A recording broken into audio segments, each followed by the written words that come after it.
That night, it was cold. We woke up early and stepped out to find our tent and shoes frozen. After a tough day yesterday, morale was low. We were both exhausted and anxious about the day ahead. But with tea in hand, and as the sun began to rise, those feelings started to fade.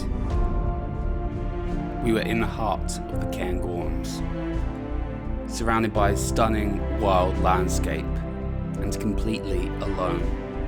We didn't know how far away the nearest people were, and we were grateful to be here.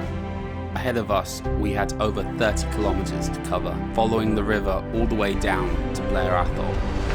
We didn't know what state the path would be in, or how difficult it would get, but we did know we had more beautiful Scottish landscape ahead. And despite everything the previous day threw at us, the upsides made it all worth it.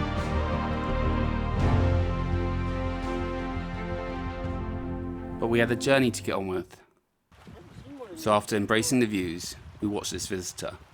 Fucking dance.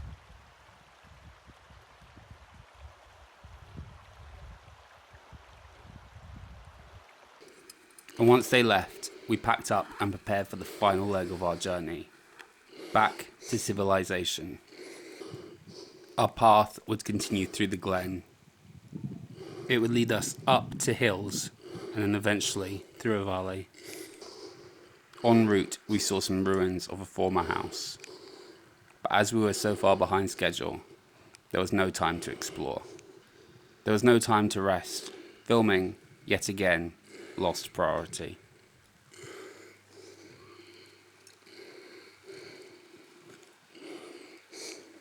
We eventually came to the stretch of river that we would be following down to Blair Atholl.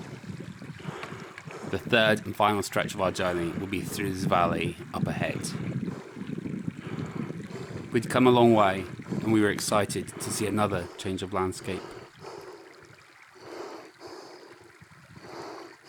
As we moved forward, the hillside became steep, and a small narrow path cut across the slope, rising and falling with the hills. This path continued for hours.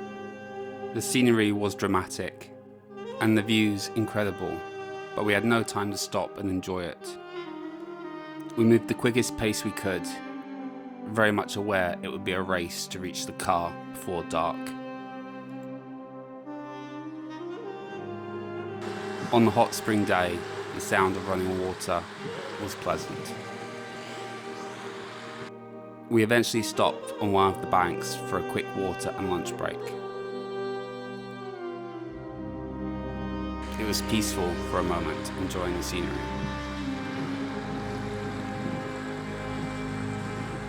It wasn't long before we got back up and carried on with our journey.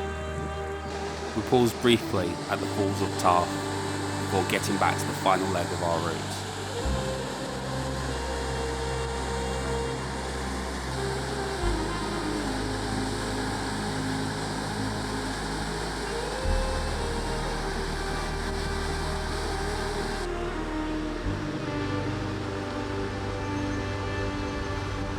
Soon enough, we were back in the open and on a main road, and it wasn't long, just before sunset, we were back at the car. We had done it. Our first multi-day backpacking adventure. We had long wanted to do a trip just like this. We wanted an adventure. We stayed in some amazing places and faced some physical challenges, and it was all amazing. And though we struggled on the second day, it was just as much a part of the adventure as the highs. And without those challenges, the rewarding parts wouldn't have been as sweet. We were glad we had the opportunity to reconnect and stay in such beautiful places. And looking forward, we can't wait for our next trip, wherever that may be.